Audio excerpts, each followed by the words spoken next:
उसमें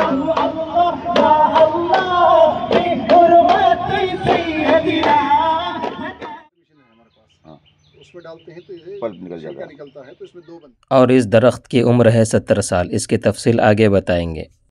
इसमें से ये हल करने पर ये निकलता है, ये चला जाएगा, फिर उसके बाद एक पतला है, देखिए इसको भूनेंगे सफेद, ये है ना भूनने। ये हमारे पीछे अरेहल्डी की जुमा मस्जिद है। यहीं पर हिरा सेंटर है जहां दीनी और दावती सरगर्मियां अंजाम दी जाती हैं। नातिया मुशायरे के लिए जा रहे हैं।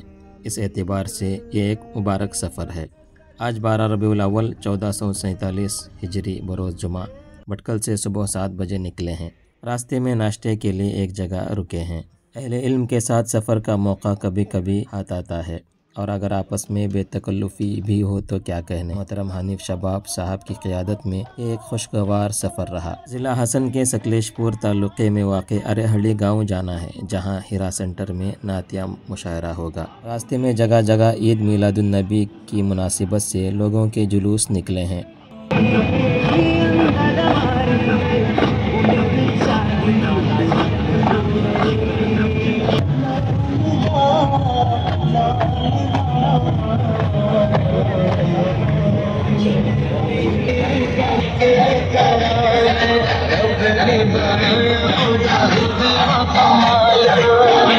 ये सब देखकर इतना ज़रूर महसूस हुआ कि लोगों ने नबी से मोहब्बत के अपने अलग अलग मेयार बना रखे हैं। खैर, इस मौजू को तूल न देते हुए सफ़र की बात करते हैं। दौरान सफ़र खेत खलियान, जंगल, पहाड़, खुशगवार मौसम, नीज़ बेतकल्लुफ़ साथियों का साथ हो तो सफ़र याद रह जाता है। अब जुम्मे की नमाज के लिए सकलेशपुर की एक जुमा मस्जिद में आए हैं। नमाज के बाद अरेहल्डी गाँव जहाँ मुशायरा होना है पहुँच गए हैं। यह हमारे पीछे अरेहल्डी की जुमा मस्जिद है। यहीं पर हिरा सेंटर है जहां दीनी और दावती सरगर्मियां अंजाम दी जाती हैं। इस एतबार से ये एक रूहानी मरकज़ है। मर्दों के साथ साथ ख़वातीन भी दीनी और दावती कामों में अपनी ज़िम्मेदारियां खूब निभाती हैं। खुसूसन रबीउल अव्वल की मुनासिबत से यहाँ के ज़िम्मेदारान दावती सरगर्मियों में मुतहरिक नज़र आ रहे हैं और यहाँ ज़ोहराने का भी इंतज़ाम किया गया है। खाने से फारिग होने के बाद काका चाय के अड्डे पर पहुँचे हैं। काका चाय के अड्डे पर चाय की चुस्की ली तो सफ़र की थकावट कुछ कम होती महसूस हुई। ये हैं मौलाना अब्दुल्ला उमरी साहब जो हमें अपने कॉफ़ी के खेत दिखाने ले जा रहे हैं और ये भी बताएंगे कि कॉफ़ी के बीज से कॉफ़ी कैसे तैयार की जाती है। पाउडर वगैरह शामिल करते हैं, इसको जमा करते हैं और जब वो पाउडर बनाने वाले होते हैं उसके अंदर कॉकरोच रहते हैं, उसको निकाला नहीं जाता। नेट पर भी है, गूगल पर भी है, वो जो क्लिप आ रहे हैं करके मैं चेक किया, बोले और उसके तरफ से फूड डिपार्टमेंट से अलाउड भी है, इतने % रह सकता है पार्टिकल। इंस्टेंट में होता होगा तो नहीं मालूम वहाँ पर। हाँ नहीं, इंस्टेंट जो ब्रू वगैरह बनते हैं उसमें होता है, उनके लिए उनको अप्रूव्ड है बोलते हैं। तो हमारे पास तो हम इसको काफ़ी यहाँ से निकालते हैं। ये पक जाता है, लाल होते हैं पूरा, लाल होने के बाद हम इसको निकाल लेते हैं। आप पाउडर आप बनाते हैं फैक्ट्री को? हम बना लेते हैं, हमारे घर के लिए हम बना लेते हैं। अच्छा, बाकी फैक्ट्री को देते हैं? फैक्ट्री के लिए वो है। वो तो यहाँ से निकालने के बाद हम इसको यहाँ पल्पर मशीन है हमारे पास, हाँ, तो उसमें डालते हैं तो ये पल्प निकलता है तो इसमें दो बनते हैं। तो फिर उसे वॉशर में डालते हैं, तो उसे वॉश करने से यानी उसमें एक तरह से लोल्डपन रहता है, तो वो साफ़ हो जाता है। तो फिर हम उसको सुखाते हैं, 7 दिन या 9 दिन सूखना पड़ता है। सूखने के बाद फिर ऊपर एक छिलका निकलता है उसमें। अच्छा, हम उतना करके दे देते हैं। उसके बाद स्टोरेज के अगर हल्लर में ऊपर का छिलका निकालते हैं तो फिर उसके अंदर एक और पतली जली रहती है, वो भूनने के बाद वो जल जाती है। उसके बाद काफ़ी की खुशबू आती है। तब तक आपको काफ़ी की कहीं भी कुछ भी खुशबू नहीं। अच्छा, ना पत्ते में ना फल में, किसी में कोई खुशबू नहीं। फल का जायका कैसा होता है इसका?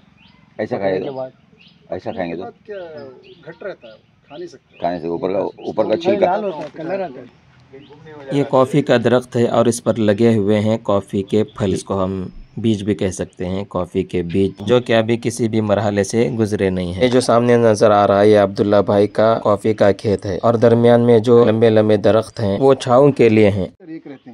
जब भूनेंगे तब खुशबू पैदा होगी। हाँ, इसमें से ये हल करने पर ये निकलता है, ये चला जाएगा, फिर उसके बाद एक पतला है, देखिए इसको भूनेंगे सफेद, ये है ना भूनने पर ये जाता है।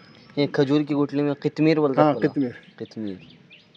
अब ये छिलका निकलने के बाद आती है खुशबू। हाँ, ये छिलका निकलने के बाद भी नहीं आती, भूनने के बाद ही आए, तब तक कुछ भी नहीं है। खा के देखो, तुम टेस्ट कैसा होता है कौन पूछे? आप करके देखो, खा के देखो, कुछ भी नहीं है इसमें। मतलब 3 छिलके निकलने के बाद भी कॉफी की खुशबू नहीं आती। उस जबान खींची से भुनना उसके बाद ही कॉफी। और ये इसके तो बाद ये जो है बहुत अंदर तक रहता है दिन। इसमें हाँ, बल्कि अब मौसम की वजह से नरम हो गया, वरना हम ऐसे ही देखते हैं उठाना के लिए। हमारे पास जो लेने वाला है वो ये करता है, क्या वो कीमत कट करता है, तो ये हम लोग ऐसा देखते हैं अगर इतना है तो ये फिर इसे और सुखाना। ये कट बोलकर आधा टुकड़ा होता है, ऐसे हम जब चापते हैं टूट जाना, सूख गया वो। वरना इसमें नमी रहे तो फिर वो नहीं लेते हैं तो बहुत पैसा काटते हैं। कॉफ़ी है कॉफ़ी, उसमें 100% कॉफ़ी नहीं रहती। मिलाते क्या मिक्स करते हैं? वो चिकोरी बोलकर एक दूसरा फल होता है, वो हमारे पास नहीं होता है, चिकोरी बोलते हैं। वो मिक्स करने पर ही काफ़ी गाढ़ी होती है। हम लोग भी घरों में जो बनाते हैं 10% हम लोग मिक्स करते हैं इसे कॉफ़ी, वरना हम अपनी घर की कॉफ़ी हम लोग बनाते हैं, हम कभी खरीदे नहीं। घर की कॉफ़ी हल करा के हम फिर भी चिकोरी मिला दें, फिर भी हम 10% मिलाते हैं फिल्टर में डालने के लिए, वरना अगर चिकोरी नहीं मिला तो अब काफ़ी बहुत पतली रहती है। अच्छा, वो उतनी मज़ा नहीं दिखती पीने में। लेकिन जो आपकी इंस्टेंट है उसमें शायद 70% दूसरी चीज़ें हैं, 30% कॉफ़ी। ब्रू अगर आप देखिए उसमें लिख कर रहता है 30% भी कॉफ़ी नहीं है उसमें। अंदर जो हम आप जा रहे हैं वो यही असली कॉफ़ी पीने के लिए जा रहे हैं। इस कॉफ़ी का पाउडर घर में तैयार किया हुआ है बगैर किसी मिलावट के। इल्म वालों की पहचान ये है कि उनके घरों में किताबें हुआ करती हैं। किताबें पढ़ने में जो मज़ा है वो किताबें पढ़ने वालों ही को मालूम है। और यह है इस घर की सबसे पुरानी मखलूक, यानी कि कॉफ़ी का तकरीबन 70 साल पुराना दरख्त जो इस घर के अंदर मौजूद है। इन इलाक़ों में इस तरह के दरख्त एक आम सी बात है। इन इलाक़ों में इस तरह के दरख्तों को खूबसूरत बनाकर अच्छे दामों में बेचा भी जाता है। इशा की नमाज के बाद यहाँ मुशायरा होगा। मुशायरे से पहले हॉल देखने के लिए आए हैं और यह है मुशायरे के बाद का मंजर। मुशायरे की लाइव वीडियो चैनल पर मौजूद है, जाकर देख सकते हैं। रात तकरीबन 1 बजे आराम करने के लिए इस गेस्ट हाउस में हम सबको लाया गया है। यह एक पुराने तर्ज का खूबसूरत मकान है जहां हम रुके हुए हैं। आपको जानकर हैरानी होगी कि यहाँ की छतों पर पंखे नहीं होते क्योंकि 12 महीने मौसम ठंडा होता है। सुबह नाश्ते के बाद भटकल के लिए वापसी है। वापसी के लिए गाड़ी पर बैठे ही थे कि फिर काका चाय वाले की याद आ गई। चाय पीकर ताज़ा दम हो गए और निकल गए वापस भटकल की तरफ।